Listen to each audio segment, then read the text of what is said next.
அசோகா. அதுக்கு தேவையான பொருட்கள்: கோதுமை மாவு, ஃபுட் கலர், ஏலக்காய், கிராம்பு, முந்திரி, திராட்சை, நெய், ஆயில், சுகர்.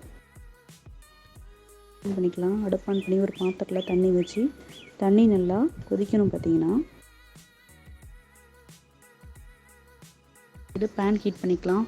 பேன் ஹீட் ஆனதும் 2 ஸ்பூன் ஆயில் ஊற்றி, ஆயில் கொஞ்சம் ஹீட் ஆனதுக்கப்புறம் 1 கப் கோதுமை மாவு, இது 200 கிராம் கோதுமை மாவை இந்த எண்ணெயில் நல்லா பொரித்து எடுத்துக்கலாம். கொஞ்சம் 10லேருந்து 20 நிமிஷம் வரைக்கும் நல்லா மாவை நல்லா வதக்கிக்கிட்டே இருக்கணும். மாவு கொஞ்சம் வாசம் வரும். இந்த நல்லா வதக்கிக்கணும். அந்த வாசம் வர வரைக்கும் நல்லா மாவு வதக்கணும். பார்த்தீங்கன்னா மாவு நல்லா எண்ணெயிலே பொரிஞ்சிடும்.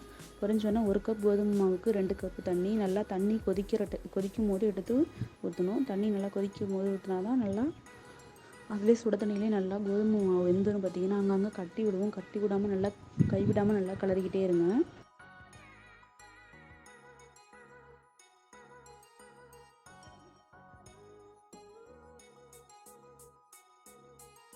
வந்து 10 நிமிஷம் வரைக்கும் நல்லா கைவிடாமல் அப்படியே கிளறிக்கிட்டே இருங்க. அடுப்பை நல்லா மீடியம் ஃப்ளேம்லேயே வச்சுங்க. இப்போ ஃபுட் கலர் சேர்த்துக்கலாம். ஃபுட் கலர் வந்து ஆப்ஷனல் தான், வேணா சேர்த்துக்கலாம், இல்லைனா வேண்டாம். சேர்த்தோன்னா நல்லா கைவிடாமல் கிளறிக்கிட்டே இருங்க.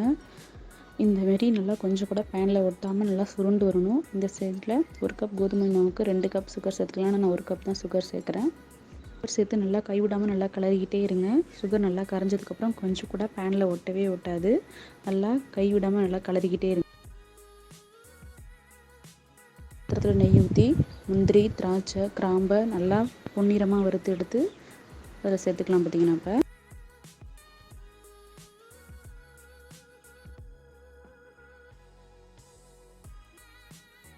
வாசனைக்காக கொஞ்சம் ஏலக்காய் தூள் போட்டுக்கலாம். ஏலக்காய் தூள் போட்டு நல்லா கைவிடாமல் கிளறிட்டே இருக்கலாம். கோதுமையில் பார்த்திங்கன்னா ஃபைபர் இருக்குது, ப்ரோட்டீன் இருக்குது. வெயிட் லாஸ் பண்ணுறவங்க சாப்பிட்லாம், உடம்புக்கு நல்லது. சுகர் உள்ளவங்க கோதுமை எடுத்துக்கிட்டோம்னா சுகர் கண்ட்ரோலில் இருக்கும். பார்த்திங்கன்னா இப்போ அசோகா ரெடி.